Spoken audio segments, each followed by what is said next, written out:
Hello বন্ধুরা, আমি চম্পা blog থেকে ভিডিওটি করছি। আমি চম্পা বলছি। আজকে আমি ভিডিওটি করছি, দেখুন শীত পড়ে গেছে এবং চন্দ্রমল্লিকা ফুল গাছ নিয়ে। আর এই ফুলে যাদের গাছে অতিরিক্ত কড়ি চলে এসছে, মানে ফুল ফোটা শুরু হয়ে গেছে বা কড়ি চলে এসছে গাছ ভর্তি, বা দুটো একটা করে কড়ি এসছে, বা কড়িগুলো ফাটা ফাটা সময় হয়ে গেছে, তাদের জন্য আমি একটি কথা বলছি। আমি সবার আগে বলে নিচ্ছি, আমার এই ভিডিওটি আপনারা সবাই দেখবেন, দেখে একটি কমেন্ট করবেন, একটি লাইক করবেন, একটি সাবস্ক্রাইব করবেন। আর সাবস্ক্রাইবটি নতুন বন্ধুদের জন্য বলছি, সাবস্ক্রাইবটি করে আমাকে একটি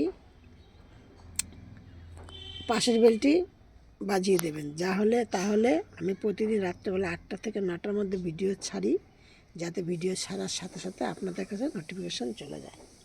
এবার দেখুন, এই যে আমার এই যে গাছটায় কত সুন্দর, দেখুন ফুলগুলো কালারটা, মানে এখনও পুরোটা ফোটেনি, ফোটা শুরু হয়ে গেছে। এই যে এই গাছ থেকে এই ডাল কেটে আমি এইটা বসিয়েছিলাম,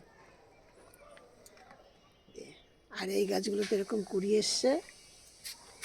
আবার এই গাছেরই ডাল কেটে কেটে, এখানে অনেক রকমের ডাল আছে আর কি দিয়ে, এই যে কোনো, এই যে যেমন এই যে গাছটি হলো বল, সে বড় বড় ইগুলো হয়, সে বল গাছ, বল চন্দ্রমল্লিকা। আবার দেখুন এই যে এই গাছগুলোকে আমি এখনও পিঞ্চিং করব, কারণ আমার এই ফুলগুলো হয়ে যাবে, তারপর আবার ওই ফুলগুলো হবে। আরও আমার ওই দিকে অনেকগুলো গাছ আছে, এই দেখুন অনেক গাছ আছে। এইগুলো হতে হতে আবার মোটামুটি আপনারা এখন আমার এই যে গাছে এরকম ফুল ফোটা শুরু হয়ে গেছে, ফুল ফুটছে। আপনারা এখন এই যেই গাছগুলোকে ফুল ফোটা শুরু হয়ে গেছে, একদম টোটালি এদের খাবার দেওয়া বন্ধ করুন, একদম কোনো খাবার দেবেন না। শুধু গাছে দেওয়ার মধ্যে একটাই জিনিস দেবেন, প্লেন সাদা জল দেবেন, তার সাথে কোনো খাবার দাবার কিচ্ছু দেবেন না। আর যেই গাছগুলোতে এখনও কুড়ি আসেনি, সেই গাছগুলিতে সপ্তাহে একদিন করে একটু খোল ভিজানো জল দিয়ে দেন। আর কিচ্ছু দেবেন না, কেন শীত অতিরিক্ত পড়ে গেছে, কুড়ি আসার সময় হয়ে গেছে। আর কোনো জিনিস না, খোল ভিজিয়ে রাখবেন, রেখে তার থেকে একটু একটু করে জল দিয়ে দেবেন। আর খোল ভিজানো জল ছাড়া কিচ্ছু, কোনো ওষুধ পালা কিচ্ছু দেবেন না। আর এই সময় গাছে এই মানে সাদা মাছি বা পোকা, অনেক রকমের পোকা এই গাছে হয় দিয়ে, কারণ এই ফুলের কুঁড়িতেও পোকা হয়ে নিয়ে কী করে, ফুলের মানে রসটা শোষণ করে আস্তে আস্তে ফুলটা শুকিয়ে যায়। যাতে তা না হয়, তার জন্য আপনাদের গাছে মাঝে মধ্যে একটু হলুদ ভিজিয়ে নিয়ে আপনারা গাছে, মানে অনেকে এটা ওটা বলে, কিন্তু আমি এই কুড়ি আসার পর আমি আর গাছে কোনো রকম মেডিসিন কিচ্ছু দেই না, মানে রাসায়নিক সার আমি কোনো কিচ্ছু দেই না। দিয়ে শুধু হলুদ গুলবো, গুলে গাছে ছিটিয়ে দিয়ে দেবো, সেই জলটা গাছে দিয়ে দেবো।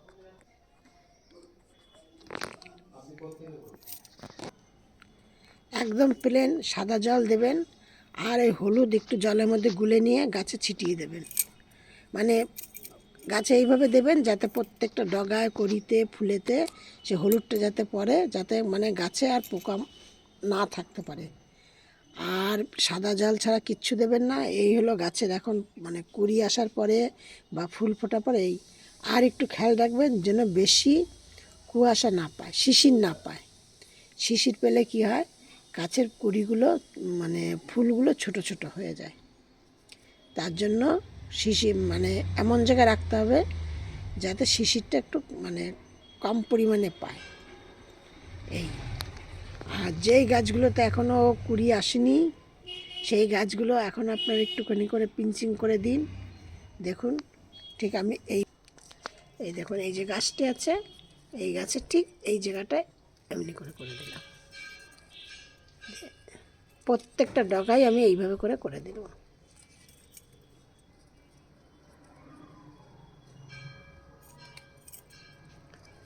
ঠিক এইভাবে পিঞ্চিং করে দেন। এই গাছের চন্দ্রমল্লিকা গাছগুলো কেমন হয়েছে কমেন্টে জানাবেন। এই কালারটি কত সুন্দর দেখুন, এই কালারগুলো আবার আপনাদের সাথে ভিডিও শেয়ার করব যখন আবার ওই গাছগুলোতে আবার ফুল ফুটবে তখন। আর যেই গাছগুলোতে ফুল না ফুটছে মানে কড়ি না আসেনি এখনও, সেই কড়িগুলো বাস্ট হয়নি, মানে ফোটার আগে যেরকম হয় ধরুন যে এই টাইপের না হয়নি, সেই গাছের জন্য এখন আপনারা সমানে সর্ষের খোল সপ্তাহে একদিন করে দিয়ে যান। আর কোনো কোনো কিচ্ছু দিতে হবে না, শুধু এইটাই হলে এর পরিচর্যা দিয়ে নিই। আশা করি আমার এই ভিডিওটি আপনাদের ভালো লাগবে। প্রথম থেকে শেষ পর্যন্ত দেখবেন, একটি সাবস্ক্রাইব করবেন, পাশের বেলটি বাজিয়ে দেবেন। সব ভিডিওর মতো আজকে আপনাদের বলছি আপনারা সব ভালো থাকুন, সুস্থ থাকুন। নেক্সট ভিডিও আবার করব।